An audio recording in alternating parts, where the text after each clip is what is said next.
बिस्मिल्लाहिर्रहमानिर्रहीम। अस्सलाम वालेकुम वरहमतुल्लाहि वबरकातुहू।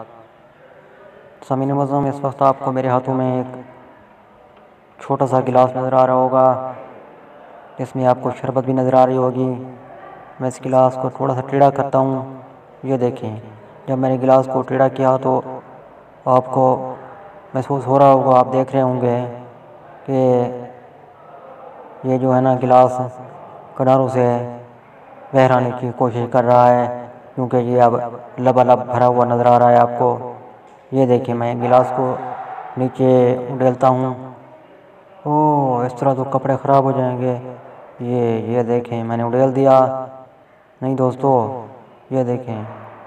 ओह, ये क्या, इससे तो शरबत बाहर नहीं निकला। जी हाँ दोस्तों, ये जो गिलास था ना, ये एक जदोई गिलास था।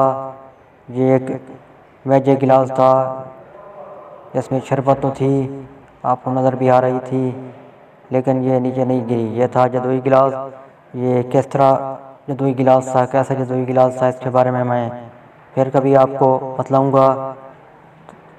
नई वीडियो तक मुझे दें इजाज़त। अल्लाह हाफ़िज़। पाकिस्तान जिंदाबाद।